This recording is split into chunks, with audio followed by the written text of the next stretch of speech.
Ah, mais vous êtes là. Vous ne pouviez pas mieux tomber. J'étais justement en train de préparer une vidéo. Oh, dites-vous. Vous ne pouviez pas si bien dire. Vous allez voir, allons-y. Nous allons donc voir les interjections. Mais si, vous savez bien, ces petits mots qui permettent d'exprimer très facilement des émotions ou des sentiments. Comme par exemple dans hé, touche pas à mon sac ou ah, ça fait du bien. Vous doutez encore de leur utilité? Mais pourtant, imaginez, vous n'avez pas beaucoup de vocabulaire et vous ne connaissez pas beaucoup de points de grammaire dans une langue. Quoi de mieux que les interjections pour exprimer ce que vous voulez? Dans les interjections, il y a également les onomatopées. Mais nous ne les verrons pas tout de suite parce que c'est déjà un sujet un petit peu plus compliqué en japonais. On reviendra dessus dans une autre vidéo. Commençons déjà par les interjections les plus simples.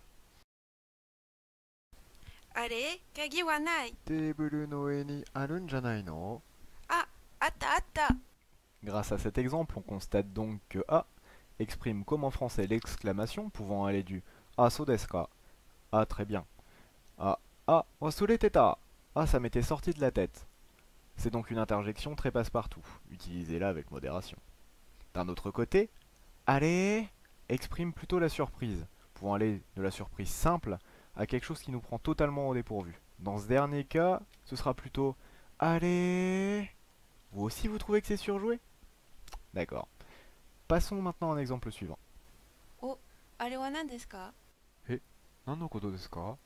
Bien que cet exemple montre également l'exclamation et la surprise, O et E diffèrent légèrement de A et are. En effet, O apporte une légère touche de curiosité et de fascination. Oh, un oneko wa kawaii ne. Oh, ce chat est tout mignon. Tandis que E exprime l'incompréhension. Eh, wakarimasen. Hein, je ne comprends pas. Avec O, E, A et are, vous avez déjà à votre disposition une bonne palette pour exprimer vos sentiments. Mais ne nous arrêtons pas là, passons à la phase suivante. Il y a vraiment beaucoup d'interjections utiles, mais certaines sont vraiment faites pour donner de la vie aux conversations. Mais attendez, avec un tableau ça sera beaucoup plus simple. Nathan, c'est à toi. Vous êtes tous familiers avec Hai et Ie, les 8 noms japonais, n'est-ce pas? Eh bien, il existe des interjections qui permettent de nuancer vos réponses, mais regardez plutôt. À la place de Hai, il est possible d'utiliser Ah, qui permet d'approuver de manière assez neutre, Oh, qui fait de même mais avec une vraie curiosité, et enfin Et, qui exprime un léger étonnement. Concernant Ie, il est possible de le remplacer par Ya, une manière plus directe et donc moins polie d'objecter ou de désapprouver, et Ya, qui montre un total désaccord. Mais il y a bien plus. Qui peut se vanter de ne jamais perdre ses mots, d'autant plus lorsque vous parlez dans une langue étrangère? Que diriez-vous de connaître l'équivalent japonais de notre bien-aimé Lorsque vous souhaitez marquer une pause dans votre phrase, essayez d'employer eto ou ano et vous passerez pour un véritable japonais. Voici un exemple. あの、東京ドームに行きたいんですが。東京ドームですね。